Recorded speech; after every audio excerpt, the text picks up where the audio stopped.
They threw me out, 7 months pregnant, and my husband's family threw me out like garbage.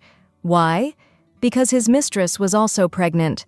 I went to my billionaire father, broken and desperate. I begged him not to take revenge because I still loved my husband. But when she slapped me in that hospital, everything changed. Before this story unfolds, hit subscribe and ring that bell, because what you're about to hear will shock you to your core. This isn't just about revenge. This is about a father's love and a woman's heartbreak. Stay until the end, because the twist will leave you speechless. Now let me tell you how my perfect life became a nightmare. My name is Amora, and 3 years ago, I thought I had found my forever. His name was Adrian, tall, charming, with eyes that seemed to promise me the world. We met at a charity event, and within 6 months, we were married. It was a simple wedding, nothing extravagant. I never told him about my family's wealth. My father, Lawrence Sterling, is one of the most powerful billionaires in the country, but I wanted Adrian to love me for who I was, not for what my last name could give him.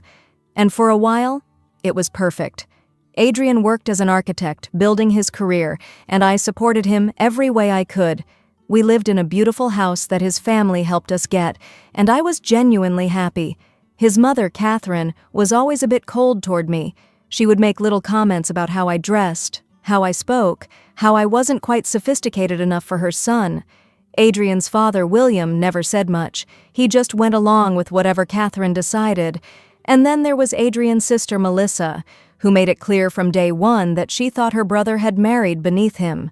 But I ignored it all. I loved Adrian, and I believed that love would be enough. Then, 7 months ago, I found out I was pregnant. I was so excited. I imagined Adrian's face when I told him, imagined us preparing the nursery together, imagined our life as a family. But something changed after that. Adrian became distant. He started coming home late. His phone was always face down on the table, and whenever I tried to talk to him about the baby, he would find an excuse to leave the room. I told myself it was just stress. Maybe he was nervous about becoming a father. Maybe work was overwhelming him. I made excuses for him because I didn't want to face the truth that was right in front of me. 3 months into my pregnancy, I started noticing a name that kept appearing on his phone: Vanessa. She worked in his company in the marketing department. Whenever I asked about her, Adrian would brush it off. "She's just a colleague," he'd say. "Nothing to worry about." But I was worrying, because the way he said her name, the way his expression softened when he read her messages, it wasn't nothing. Then came the day that changed everything. I was 7 months pregnant, my belly round and heavy, and I found a pregnancy test in Adrian's car. It wasn't mine. My hands shook as I held it, staring at those 2 pink lines that weren't meant for me. I drove home with my heart pounding so hard I thought it would break through my chest. When I walked into the house, I knew immediately that something was wrong. Adrian was there. His entire family was there. Catherine, William, Melissa, all sitting in the living room like they were waiting for me. I held up the pregnancy test. "What is this?" Catherine stood up, and I'll never forget the look on her face. It was triumph, pure, cold triumph. "Yes," she said, "Vanessa is pregnant, with Adrian's child." The room started spinning. I looked at Adrian, waiting for him to deny it, to tell me his mother was lying, to do something, but he just sat there, looking at the floor. "Adrian?" My voice came out as a whisper. Catherine continued, her voice sharp and cutting. "Vanessa comes from a respectable family. She's educated, elegant, everything you're not. We should have never allowed this marriage in the first place." William nodded. "You trapped our son with this pregnancy, but now he has a real heir coming." Melissa actually smiled. "Pack your bags, Amora. This house doesn't need 2 pregnant women, and you're definitely not the one we're choosing."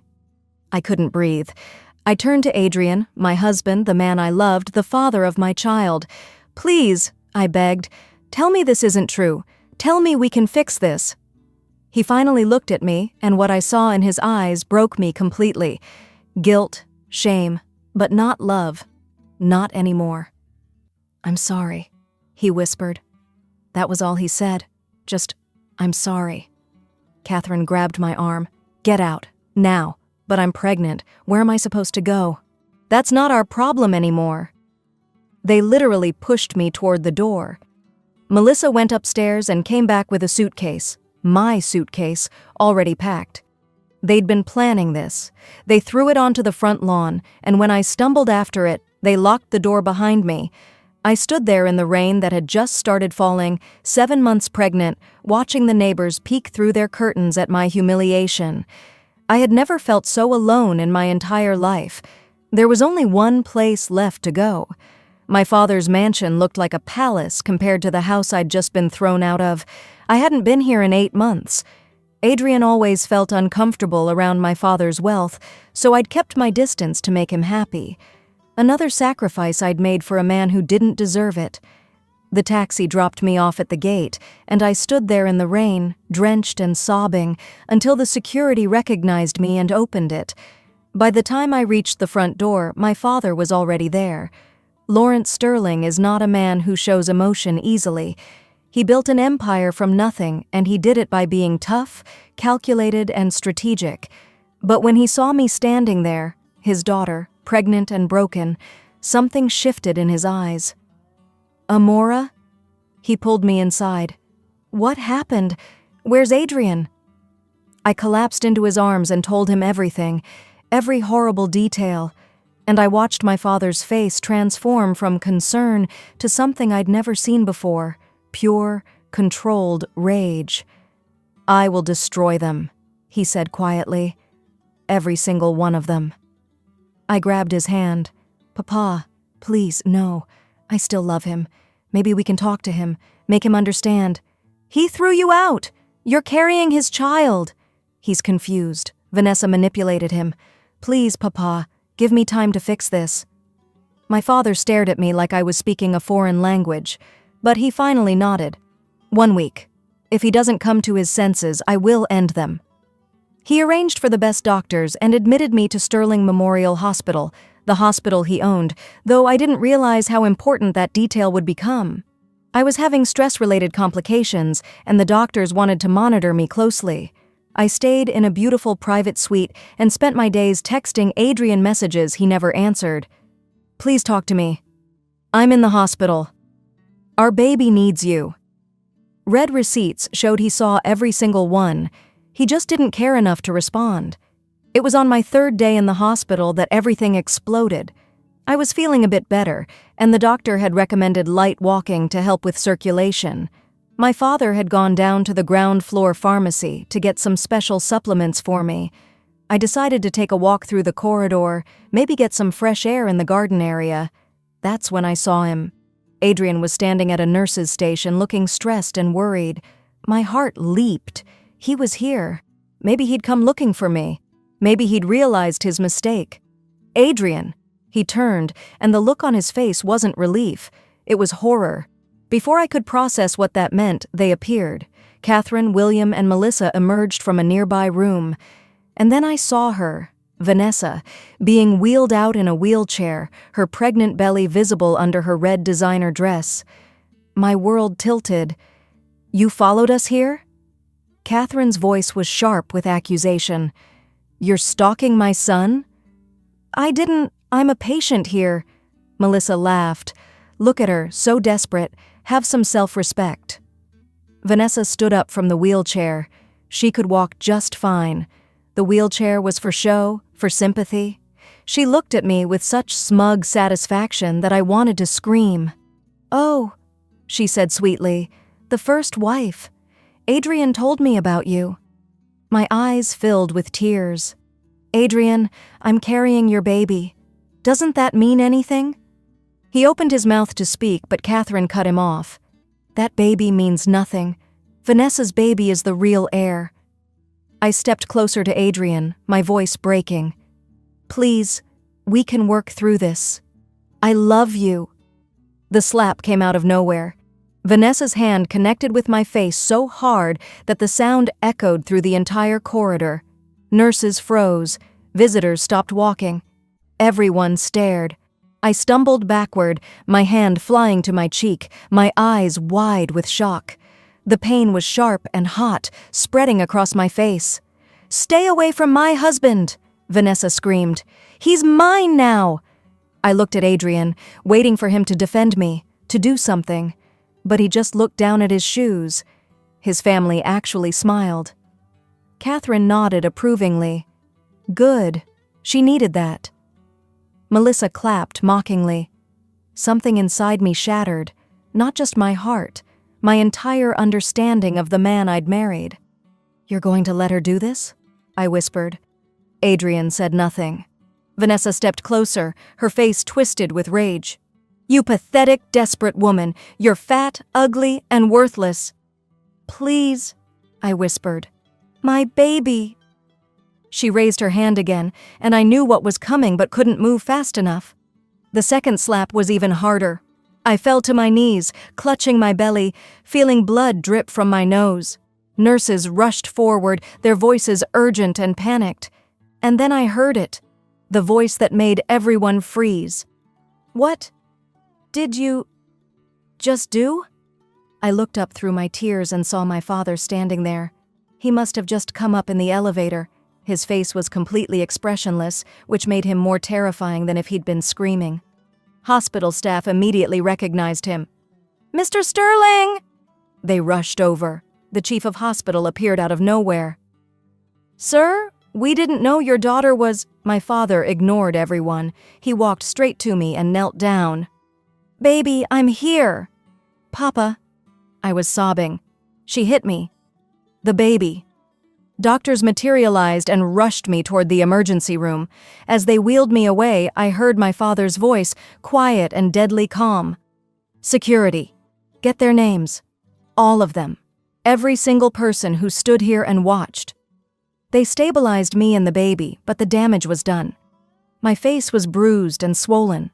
The baby was showing signs of stress. The doctors said I might need to deliver early, but the physical pain was nothing compared to what I felt inside. My father sat beside my hospital bed, holding my hand. I'd never seen him look so old, so tired. "I'm going to destroy them," he said quietly. "Papa, you promised—" "They hit you, Amora. She could have killed my grandchild. I still love him." My father's jaw clenched so hard I could see the muscle working. "Then I'll make sure he learns what love actually means." Over the next 24 hours, my father made phone calls. I didn't know all the details then, but I learned later what he discovered. Adrian's company was 60% funded by loans from banks associated with Sterling Holdings. Catherine's jewelry business operated in Sterling-owned mall spaces. William's investment portfolio was heavily dependent on Sterling properties. Melissa's boutique rented from Sterling commercial properties. And Vanessa's father? He was a mid-level contractor with 3 ongoing projects, all on Sterling-owned land. My father owned their entire lives, and they didn't even know it. The next morning, it all came crashing down. Adrian received calls that his bank loans were being called in, full payment due in 72 hours. Catherine got lease termination notices. William's investments tanked. Melissa received an eviction notice. Vanessa's father watched his construction projects halt overnight. But my father didn't stop there. The hospital's CCTV footage mysteriously leaked to the media. Within hours, the video went viral. Billionaire's pregnant daughter assaulted in hospital. Adrian's face, Vanessa's face, the whole family, plastered everywhere. The comments were brutal. They threw out a pregnant woman? That man stood there while his wife was beaten? Disgusting cowards. Adrian's professional reputation was destroyed overnight. No one wanted to work with the man who abandoned his pregnant wife. Catherine's jewelry business lost all its clients. William lost 80% of his net worth. Melissa's boutique shut down completely. Vanessa's father went bankrupt and had to leave the city in shame. Vanessa was dropped by all her friends. Her social media accounts flooded with hate. Within 1 month, they lost everything. Adrian tried to reach me. He came to my father's mansion and waited outside for hours. My father finally went out to speak with him.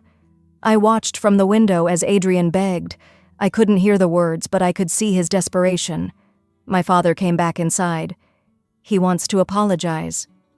What did you tell him? That he had months to choose and he chose them. Now he has to live with it. 2 months passed. I gave birth to a beautiful baby girl. Holding her for the first time, I realized something important. I didn't need Adrian to be happy. I had my daughter, I had my father, I had myself. That's when the real twist came. Vanessa's pregnancy had complications, and they needed to run a DNA test for medical reasons. The results came back, and the truth exploded like a bomb. The baby wasn't Adrian's. Vanessa had been sleeping with her ex-boyfriend the entire time. She'd trapped Adrian because she'd overheard someone at a party mention that I came from money. The whole thing had been a con, and Adrian's family had destroyed their own lives for a lie. When Adrian found out, he showed up at my father's mansion with his entire family. They were barely recognizable, humbled, broken, desperate. My father didn't want to let them in, but I agreed to see them, on my terms. We met in the formal sitting room. Catherine was crying. William looked 20 years older. Melissa couldn't even look at me. Adrian saw me holding our daughter, and tears started streaming down his face. "She's beautiful," he whispered. "Our daughter." "My daughter," I corrected him quietly. Catherine fell to her knees. "Please, Amora.